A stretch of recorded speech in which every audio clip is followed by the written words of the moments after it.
What's going on, guys? Welcome to another episode of Around the Clock. Today I'm going to go over the 911 and show you what it looks like all together.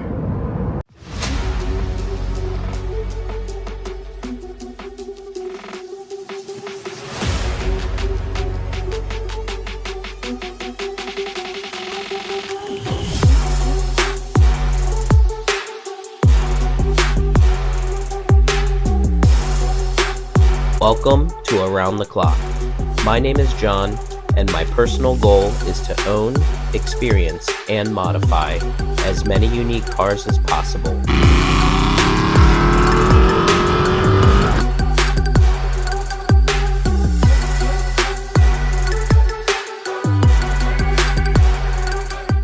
Alright guys, once again, thanks for tuning in to another episode of Around the Clock.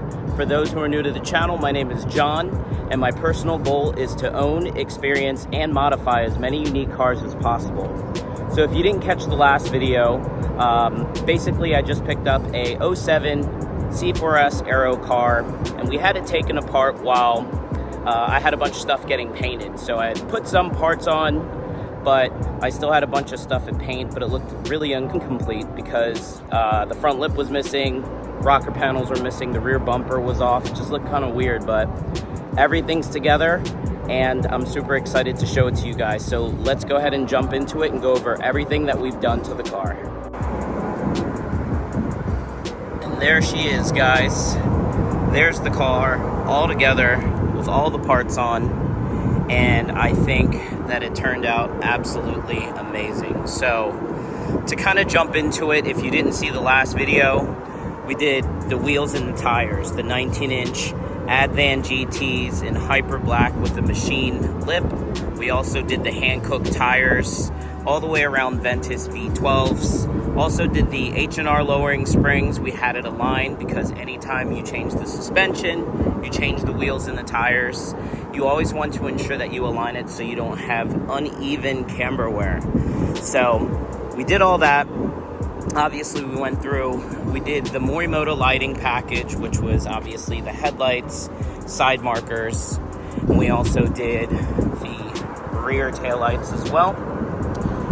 But now everything is all together and I can kind of go over everything else that we've done since then. So to start with the rear bumper here, when I first got this car, in this general area here of the rear bumper, there was damage that looked like it was coming from the inside outwards. And what I believe may have happened prior to me picking up this car from one of the previous owners is that maybe somebody tapped the rear bumper and then whatever was behind the bumper cover pushed through because the damage was like kind of pushing outwards. It wasn't super noticeable. You would only notice it if you got very close to it, but it bothered me enough to the point to where I wanted to have it addressed. So what I did was I removed the rear bumper, had it repaired and repainted so it's nice and smooth, and now everything is perfect. So the rear bumper is fresh, and also while it was at paint, I had the Cypher vehicle design rear bumper at delete painted. When you first buy it, it comes in raw aluminum finish unless you specify otherwise. Also, we color matched the MC2 rear splitters, and then also we did a partial color match on this AF1 rear diffuser. So for those who aren't familiar, I had a silver 997 C2 and I had the same rear diffuser on it, but it's pretty much held on by 3M double-sided tape. And what was happening is around this exhaust area here, ooh, there's a little dirt, around this exhaust area, it was like not adhering to it very well. So what we did is, obviously while the car was at paint and everything was off the car, I had the painter mount the diffuser to the bumper, and what we ended up doing is putting like a bolt through the diffuser into the bumper, but it's where the exhaust is. So the reason we did that is once you put this diffuser on the car, it's very hard to access that area, so it's best to do it while it's already off the car. But I'm super happy with the way that it turned out. Doing a partial color match is really nice to me, so this way it adds a little contrast to the rear. You have like these fins that kind of give it this really aggressive look. But the last time I had this diffuser on my silver one, I had the painter follow like this line here. But this time around, like after seeing what it looked like, I thought it would be better to kind of still keep this contrasted, but kind of start the line on the inner part to where you don't see that. So personally, I think that that was the move, and it turned out great. So as we come along here to the sides, you can see the GT2 sills were color matched. Those are OEM GT2 sills. And also as we come around to the front, we have a color matched cup front lip from FVD Brombacher. And I actually bought one before from eBay, but you know, I've bought aftermarket lips before and like they fit okay. It really kind of depends on who you're getting it from. And the quality can hit or miss. For the most part, they come from the same people, but for whatever reason, the one that I got was not really packaged very well. And when it arrived, it was folded in half. And a lot of the times in that situation, what you want to do is put it out on a hot day, which we've had a lot of lately here in Maryland. But you want to put it out there, let it heat up, and then it'll kind of take its shape like once you put it onto the car. But honestly, I wasn't super happy with the way it was fitting. This front lip actually came up for sale locally from someone on Renlist. And actually, when I met up with him to get this front lip, he happened to have a bunch of other cars. Currently, he had a really nice F430, E30 M3, but prior to that, he had a 997 GT3, and he also had a couple 997.1 Carrera S's. So we had all these extra parts just kind of lying around. He didn't have the car anymore, so he kind of cut me a deal and ended up picking up that front lip, that rear diffuser, and a couple other things that I'll go over. But I will say with the front lip, I know that the shade is slightly off, and the painter didn't have the car, so obviously it's very hard for him to match it. Yellow is also a very challenging color to match in general, but I'm actually going to be taking that off and bringing it back to him so he can kind of see if he can get it to match better. But the good news is I did have the OEM lip that came with the car, and I had that color matched as well. So when I take this one off, I'll just put the OEM one back on while this one's getting repainted, and I think it'll look much better. But not a huge deal. I mean, this thing gets crushed and worn anyway, so I've actually taken it out to a couple meets over the weekend, and as you can see, it's already kind of taken a beating, but that's okay. I mean, it's definitely known for these. That's why most people don't color match them. It's just not worth it, just because you're constantly going to be scraping it against things, and it's expensive every time you have to paint it. But I know that I love the way that it looks color matched, and I also know that I don't like the way the car looks without the lip, which is why I have multiple spares. But kind of moving along here, another big thing here is the Thule cargo box that's color matched. So this is a Thule Pulse Alpine cargo box, and the reason why I did this is because my wife's grandparents have a beach home in LBI, New Jersey, and normally we like to go there with the kids for the weekend. And while the kids can fit in the car no problem, as far as storage, the front only offers so much space. So I thought that throwing the cargo box would be pretty cool. We run a Thule Motion XT 2XL on our full-size Range Rover that we normally take, but I've always wanted to kind of take a fun car to the beach, so that is why I went with that cargo box. And it's really hard to find one that is low profile, that doesn't look kind of out of place to put on the car. So super excited to have that on. The only thing that I'd say I wish was better is it does have some texture to it. And after talking to my painter, he was saying, you know, when you go to sand this down, the material is only so thick, and you know, you could risk, you know, sanding through and just messing with the structural rigidity of the actual box itself, where you could primer it a lot and it still wouldn't be perfect. So I said, you know what, just go ahead, put the yellow on it. At the end of the day, it gets the point across of what I was trying to do as far as just color matching, you know, the box to the car. It doesn't need to be extremely perfect, but I still think, you know, it definitely gives the look that I was going for. So obviously we do have the Porsche OEM racks, And then I added this piece recently. That's actually a Thule. It's like a wind deflector or air screen, just to kind of redirect the air that's going underneath the box to help kind of minimize noise. I haven't really heard a ton of noise coming from it, but just to be safe, you know, I wanted to have that.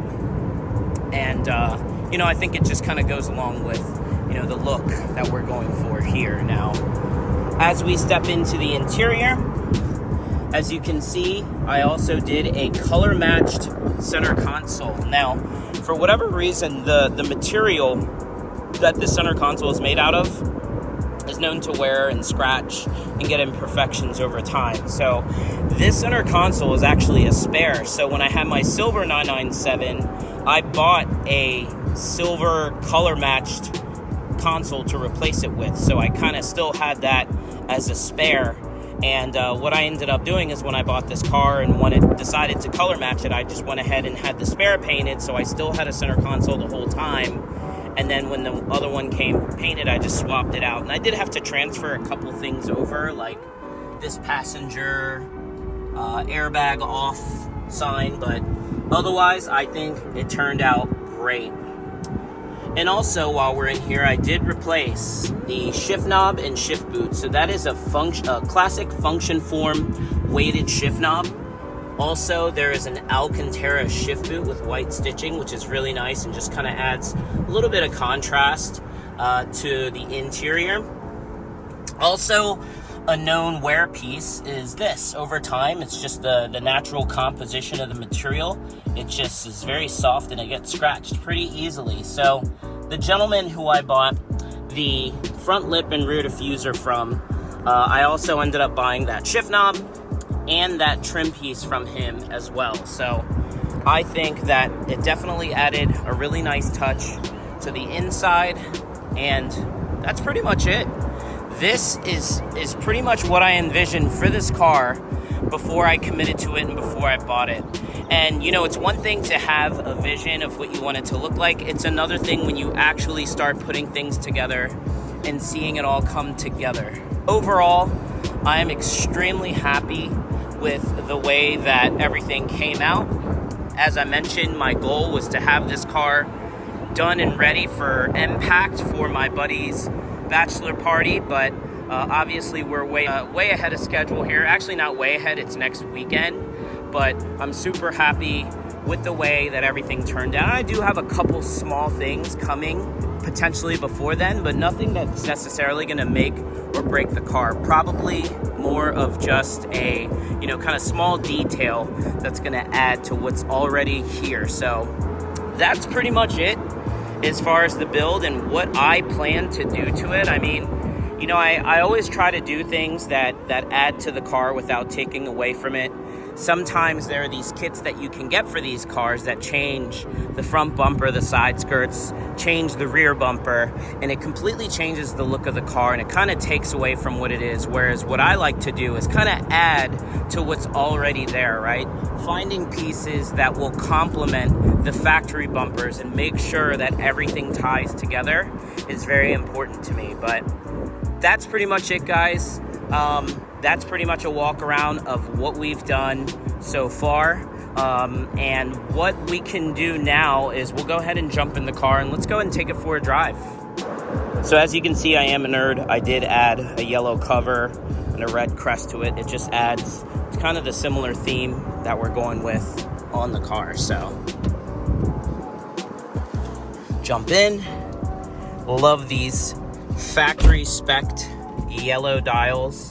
I think that it just looks super awesome, you know, with the color match. It's just little accents here and there. I've seen people paint like all this stuff yellow, and you know, to each their own, but it gets a little busy for me. But I just kind of wanted to add a couple touches to it. And if you didn't see the last video, another one of the things I added to the interior was obviously the PCCM Plus, which is the factory upgraded radio from Porsche.